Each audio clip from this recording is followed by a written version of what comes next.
Hello everyone. Today's class we are going to see about the steps in multimedia productions. So what is meant by production? The process of making or manufacturing anything. Okay. So the process of making or manufacturing. ஏதாவது ஒரு இதை make பண்றோம் இல்ல manufacture பண்றோம் அப்படிங்கிறது தான் நம்ம production சொல்லுவோம் நார்மலா. ஸோ மல்டிமீடியா ப்ரொடக்ஷன்ல என்னென்ன ஸ்டெப்ஸ்லாம் இருக்கு அப்படிங்கிறத இப்போ நம்ம பார்க்க போறோம் இந்த கிளாஸ்ல.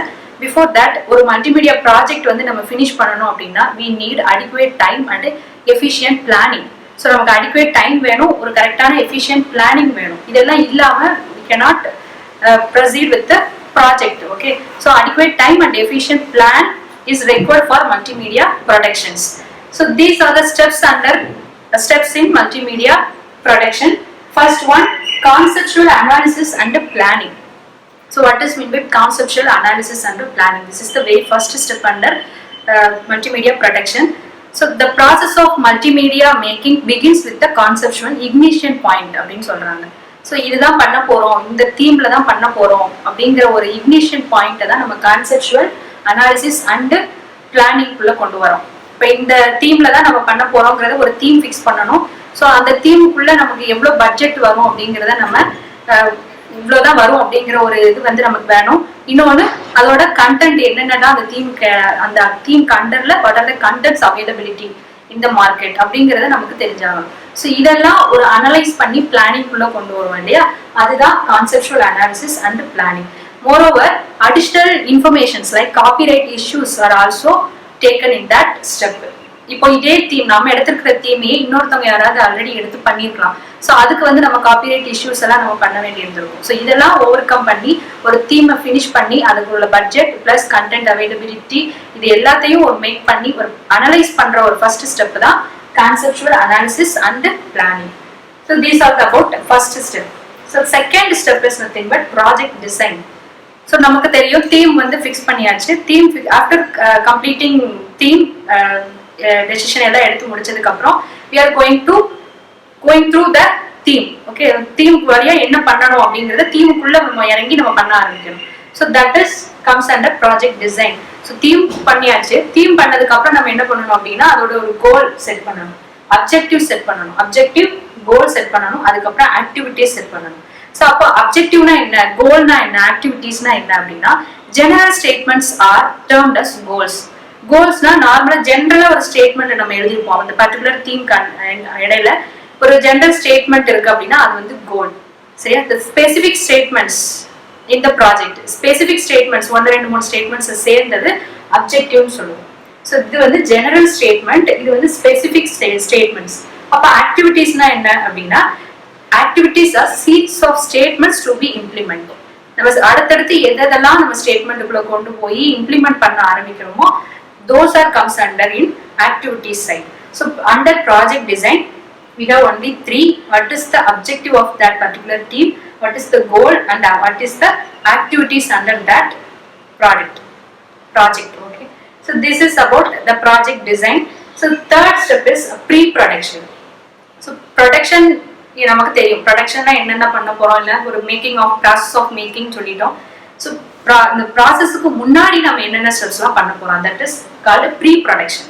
ஏன்னா ப்ரொடக்ஷனுக்கு முன்னாடி இந்த ஃபேஸஸ்லாம் முடிக்கணும், அதுக்கப்புறம் தான் we are going to the production phase. So before production phase we have to do some of the phases, we have to complete that some of the phases. So what are that அப்படின்னா first one budgeting.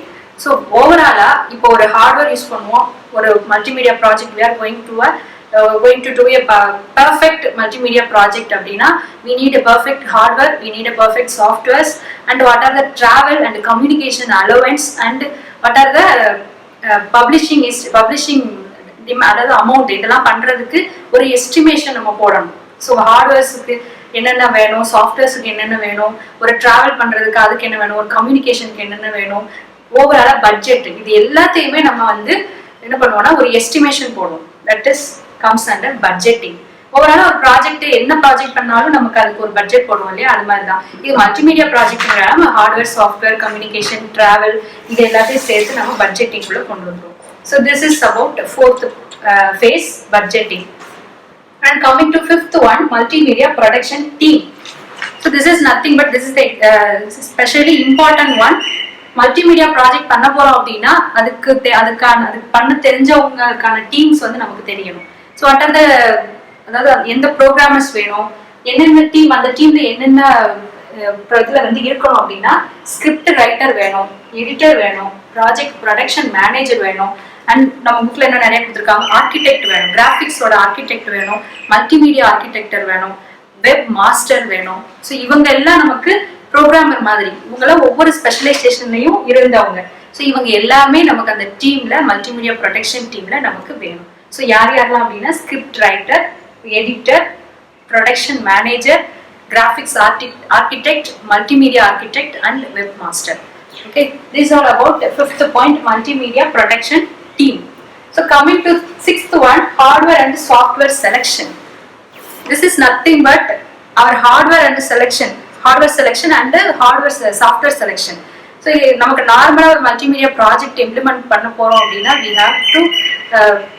we have some huge monitors, CPU, fastest CPU வேணும், RAM வேணும், so sufficient disk வேணும், store பண்ணி வைக்கிறதுக்கு sufficient disk வேணும், storing த records எல்லாத்தையும் record பண்ணி வைக்கணும். ஸோ இதுக்கெல்லாம் ஹார்ட்வேர்ஸ் நமக்கு வேணும். ஸோ ஹியூஜ் மானிட்டர்ஸ் வேணும், ஆடியோ வீடியோ பிளக்கிங்ஸ்லாம் நிறைய நமக்கு தேவைப்படும். ஏன்னா மல்டிமீடியா ப்ராஜெக்ட்னாலே ஒரு பிக் ப்ராஜெக்ட். ஸோ அதுக்கு தேவையான ஹார்ட்வேர்ஸ் எல்லாம் நமக்கு வேணும். அதை செலக்ட் பண்ற ஃபேஸ் தான் it will comes under this phase, multimedia hardware and software selection. So hardware in the sense huge monitors, RAM and CPU, fastest CPU, storage disk. So idella comes under hardware. And what are the software selection அப்படினு கேட்டா file formats, which is file format suitable for this particular multimedia project. So இந்த multimedia projectக்கு இந்த software தான் suitable ஆகும் அப்படிங்கறத select பண்ணனும்.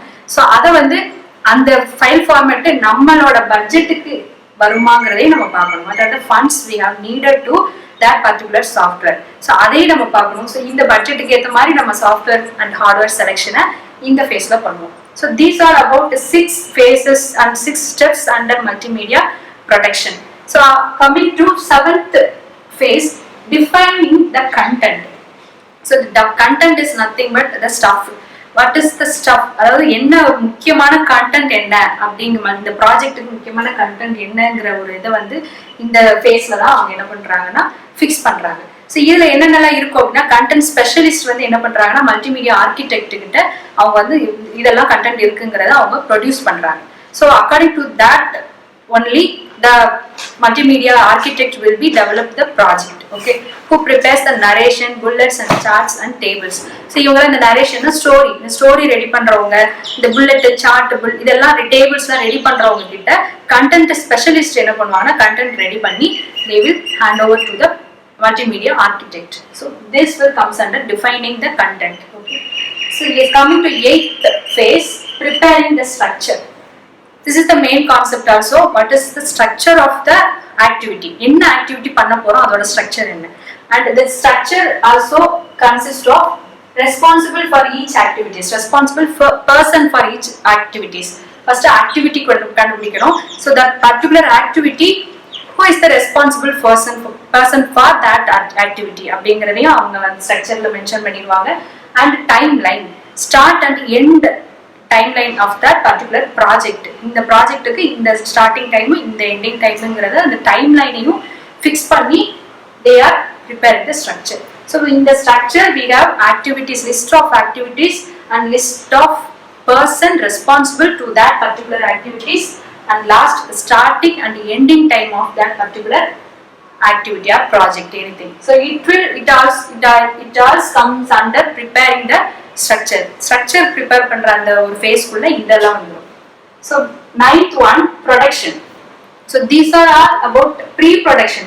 Productionக்கு முன்னாடி budgeting, multimedia production team, hardware and software selection, defining the content, preparing the structure. These are all pre-production steps. So now only we are entering into production team. Production குள்ள இப்பதான் நம்ம உள்ள வரோம். So production குள்ள இதெல்லாம் பண்ணி முடிச்சதுக்கு அப்புறம் first step productionல என்ன பண்ணணும் அப்படின்னா we are going to add some background music. So இப்பதான் நம்ம எல்லாம் ஓரளவு முடிச்சாச்சு. So அந்த இதுக்குள்ள ஒரு ப்ராஜெக்ட்டுக்குள்ள we are going to add some background music. So அதை வந்து நம்ம செலக்ட் பண்ணணும் இந்த background music. So text ஏதாவது ஆட் பண்றோம்னா the text will be created with OCR software னு சொல்றாங்க. இந்த சாஃப்ட்வேர்ல தான் text வந்து கிரியேட் பண்றாங்க. Pictures, images will be taken by digital cameras and video clips are taken and edited and also stored in a disk. So இதெல்லாம் சேர்த்து இதெல்லாம் add பண்றாங்க. இதுதான் ப்ரொடக்ஷன் ஃபேஸ் கண்டர்ல வரும். So what is mean by protection? Protectionல என்னென்ன வரும் அப்படின்னா we are going to add some background music and text by using OCR software, picture by digital camera and video clips எடுத்துட்டு நம்ம எடிட் பண்ணி அதை என்னென்ன பண்ணணுமோ எல்லாத்தையும் பண்ணி இந்த ஃபேஸ்க்குள்ள கொண்டு வந்துடும். ஸோ இது வந்து production. Okay, so 10th phase is a testing. So normally a complete testing of a product is done before the production to ensure that everything is in place. எல்லாமே அதாவது கரெக்டான பிளேஸ்ல இருக்கா அப்படிங்கிறத கம்ப்ளீட் டெஸ்டிங் எடுத்து பார்த்து முடிச்சிருவாங்க. இது எதுக்கு அப்படின்னா it is very useful to avoid failure in the duration of launching time. After launching time, launch பண்ணதுக்கு அப்புறம் அந்த ஏதாவது ஃபெயிலியர் இருக்கா அப்படிங்கிறத நம்ம லான்ச் பண்ணதுக்கு அப்புறம் அது தெரிஞ்சு பிரயோஜனம் கிடையாது இல்லையா. ஸோ அதுக்கு முன்னாடியே நமக்கு தெரியணும் இந்த இடத்துல வந்து நமக்கு ஒரு ஃபெயிலியர்ஸ் இருக்கு அப்படிங்கிறது வந்து தெரியணும் அப்படின்னா we need a complete test.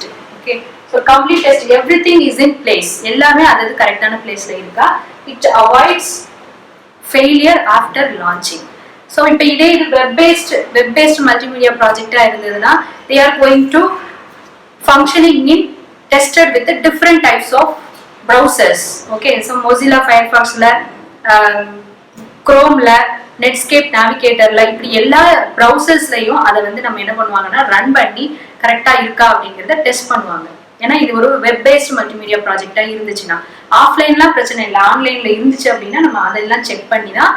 So it all comes under testing. So complete testing எடுத்துருவாங்க. Only web based இல்ல இதுக்கு முன்னாடி இதெல்லாம் இருக்கா எல்லாம் கரெக்டா இருக்கா அப்படிங்கிறது to avoid failure in such cases. Okay, so another one, documentation. So documentation in the sense நம்ம users வந்து நம்ம multimedia projects அனுப்பிடுவோம். So every user documentation is a mandatory feature in multimedia or multimedia projects னு சொல்றாங்க. mandatoryனா நமக்கு தெரியும், compulsory. So multimedia projectsல யூசரோட documentation is mandatory step. ஏன் அப்படின்னா இந்த டாக்குமெண்டேஷன்ல என்னென்னலாம் அப்படி இருக்கும் அப்படின்னா system requirements and completion of testing.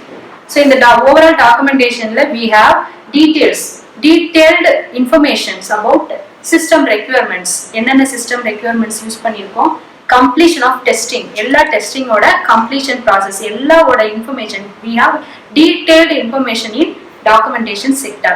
So எதுக்கு அப்படின்னா இது வந்து நமக்கு இதுல என்ன இன்னொன்று ஆட் பண்ணிடுவாங்க அப்படின்னா contact details, email address and phone numbers are provided for technical support. இதுல வந்து நம்ம என்ன பண்ணிடுவோம் அப்படின்னா contact address, email, phone number எல்லாத்தையுமே நம்ம இதுல சென்ட் பண்ணிடுவோம். ஃபார் எனி ஏதாவது நீட் ரெக்யர்மெண்ட், அதாவது சப்போர்ட் தேவைப்படுதா, டெக்னிக்கல் சப்போர்ட் தேவைப்படுதுன்னா நம்ம இதுல இருந்து இவங்களை கான்டாக்ட் பண்ணி நம்ம சொல்லிக்கலாம். So user documentation is the mandatory requirement in all multimedia projects, which consists of a detailed information about system requirements and also completion of testing. So இதோட உள்ள detailed information வந்து user documentation ல set பண்ணி வச்சிருப்பாங்க. Then the last one, delivering to multimedia project. After completing the 11 steps, we are definitely going to launching our project, right? That is nothing but delivering the multimedia project. So we are going to deliver that multimedia project. Normally the multimedia projects are stored in a CD, DVD or internet. But in nowadays the internetல இருக்கிற ஒரு சில disadvantages and problems என்னன்னு பாத்தீங்கன்னா selection of bandwidth. இன்டர்நெட்ல நம்மளோட பேண்ட்வித்தோட problem இருக்கு. Huge number of plugins problems வேணும். ஏன்னா மல்டிமீடியா ப்ராஜெக்ட்ஸ்னாலே கிராஃபிக்ஸ், அனிமேஷன்ஸ், ஆடியோ, வீடியோ எல்லாமே இருக்கும். ஸோ நார்மலாக ஒரு பிளகின்ஸ் பாயிண்ட் வச்சு நம்ம வந்து பார்க்க முடியுமா அப்படின்னா சொல்ல முடியாது. ஸோ இன்புட் அவுட்புட் பிளகின்ஸ்லாம் ஹியூஜ் நம்பர்ஸ் ஆஃப் இதில் வந்து நமக்கு தேவைப்படும். So the internet bandwidth speed நமக்கு அதுக்கேற்ற மாதிரி கிடைக்கணும். So these are all the problems while delivering the multimedia projects through internet. So இது ஒரு ப்ராப்ளம் இருந்தாலும் moreover we are delivering our multimedia project to the user by using CD, DVD, ROM and internet. So ரெண்டையுமே integrate பண்ணி தான் we are delivering the multimedia projects. So the more effective way by the integration of two mediums. The effective way, more effective way அப்படின்னு என்னன்னு சொல்றாங்க அப்படின்னா CD, DVD and internet integrate பண்ணி அனுப்புற ஒரு மெத்தட் தான் ஒரு efficient method to deliver the multimedia project னு சொல்றாங்க. So these are about Steps in multimedia production. Under steps in multimedia production, we have 12 phases. So first one, conceptual analysis and planning, project design, pre-production, budgeting, multimedia production team, hardware and software selection, defining the content, preparing the structure, production, testing, documentation, delivering the multimedia product. So these are about only steps in multimedia production. So I hope you all understand the concept.